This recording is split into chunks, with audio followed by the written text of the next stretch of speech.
Welcome to another edition of the RaiderPower Mailbag. Y'all have done a wonderful job of submitting questions, and I wasn't able to get to all of them, but I am going to be able to answer a handful, and those that I didn't, look for them next week. NCal Red, let's start off with a question from him. He wanted to ask about some of the other walk-on players, and specifically Grant Booma, the linebacker from Bakersfield Christian in California. I told you on the board that I was going to crank out some copy, and I haven't yet. I've been caught up with some other stuff, so I thought I'd go ahead and answer. I may still do that, but I thought I'd go ahead and answer some of your questions about him. He's 6'3", 235, runs a 4.65. He doesn't look quite that fast on film. What he does look like, though, is a run stuffer, which, Tech could use for sure. He told me that he's looking to earn a scholarship in the next year or two, and that 3 years from now, being a scholarship contributing linebacker. He's a guy that we should be, or Tech fans should be excited about, because he wants to be at Tech. He approached the Tech program and visited and, basically introduced himself, showed his film, and got a preferred walk-on spot. He's a guy who may not be the fastest, but he has good size, and his production is off the charts. He was a Max Prep small school All-American last year with over 200 tackles as a senior, and over 500 tackles for his career, high school career. So he's a guy who knows how to tackle and stop the run, which can be very useful for Tech. Picador 84 wants to know about how I feel about the offensive line depth going into spring, and what offensive linemen do I think will step up. Well, I'll tell you, Pick, I feel pretty good about the offensive line depth, especially compared to last year.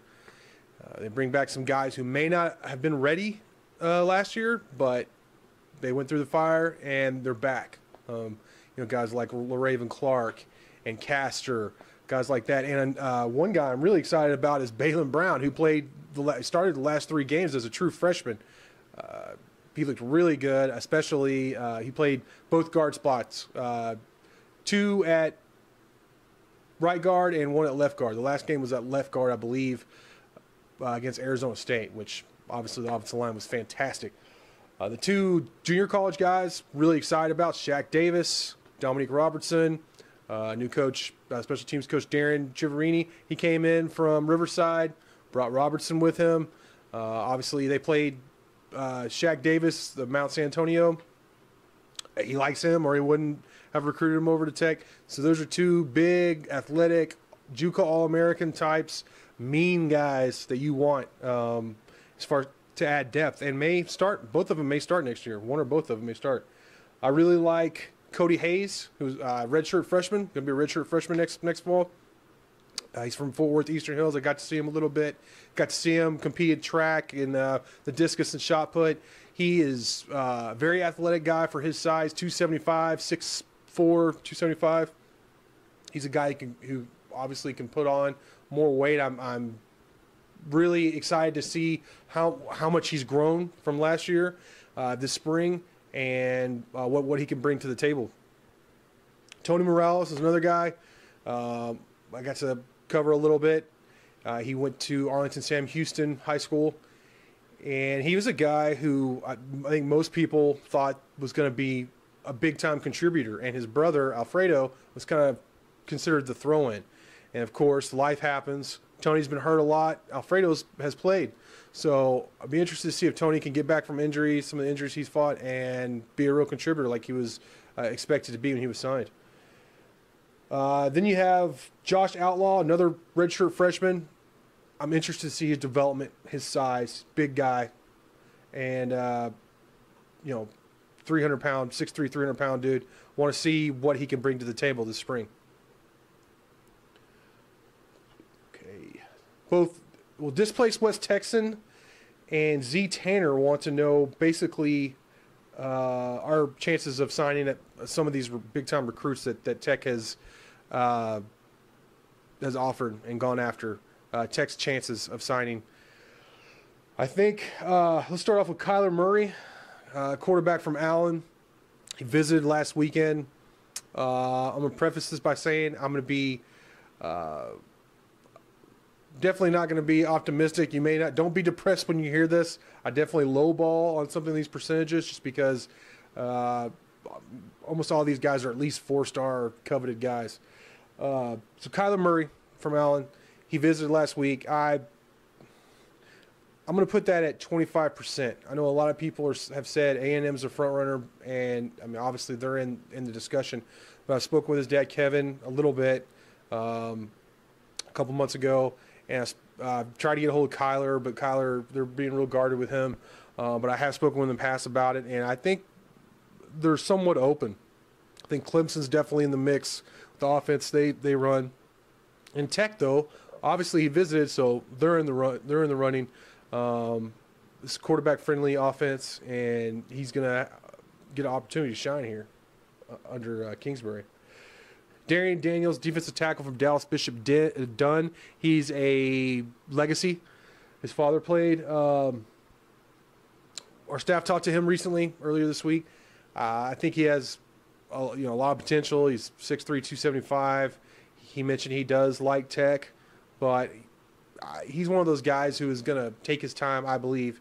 And even if he commits somewhere early, he may still kind of look around just because, and understandably so, he has a lot of suitors and wants to see who all is out there.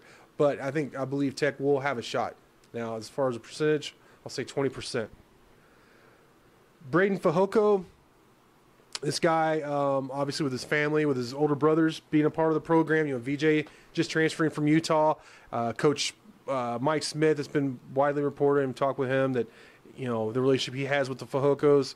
So I think there's a great shot that Braden, he's another guy being recruited by everybody, but I think there's a great shot that that Tech lands him, and he would be a perfect defensive tackle position out there.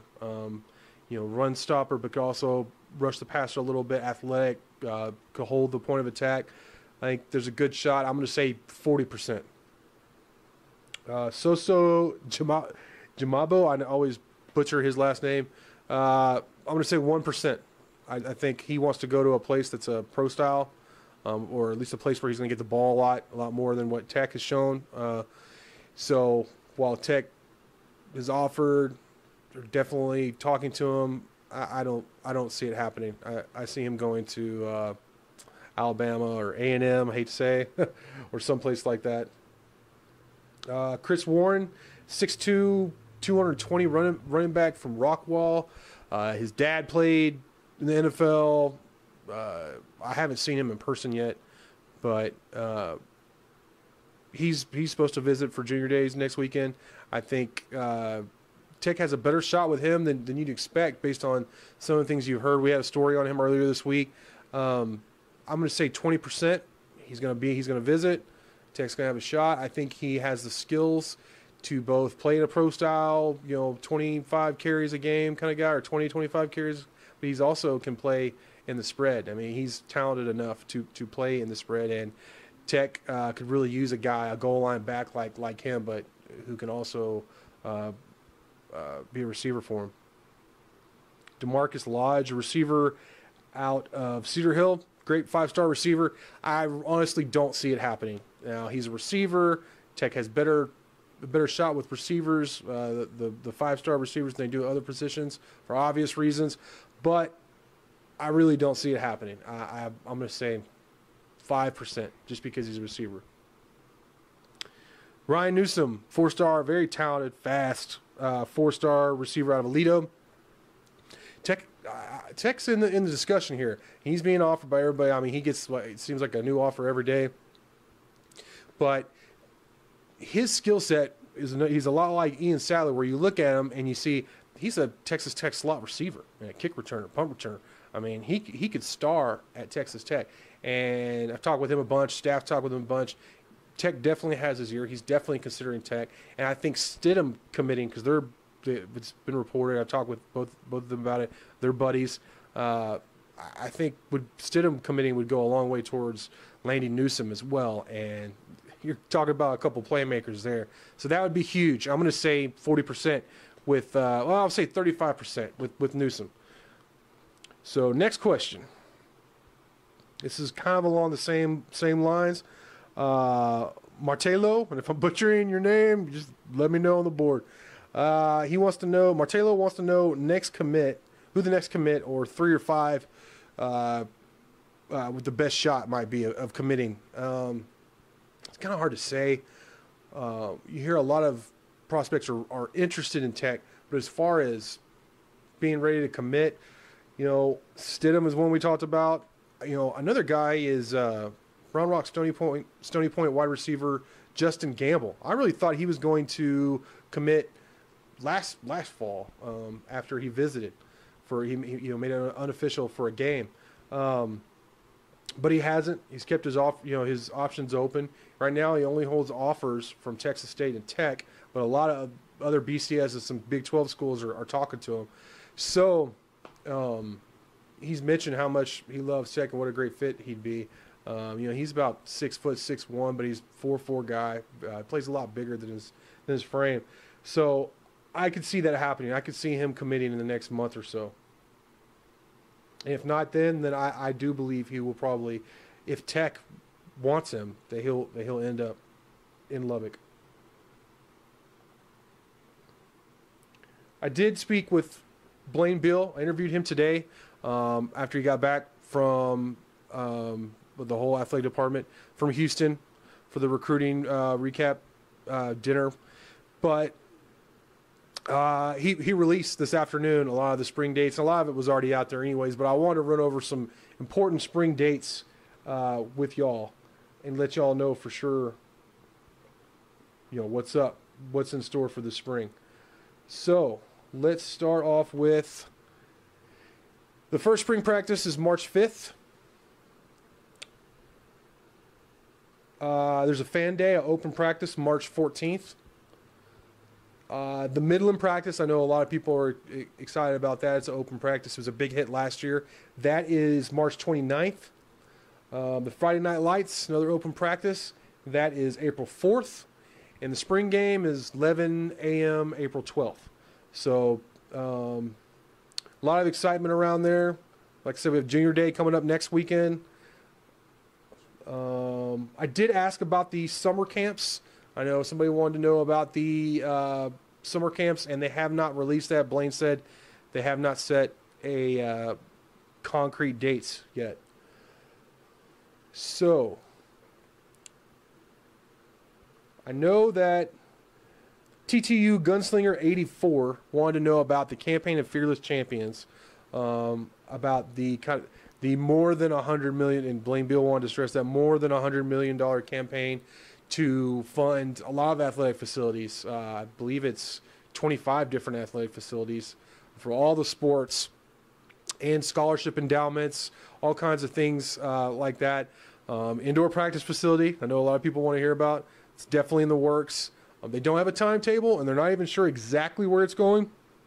But instead of me being a filter, much like I did last week with Coach Wally, I'm just going to in the mailbag with some audio from my interview today with Blaine Bill.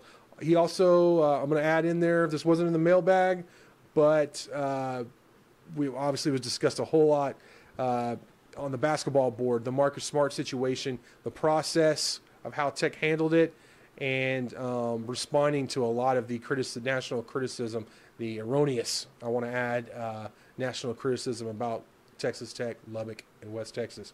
So thank you for joining me on this week's mailbag, and enjoy the audio.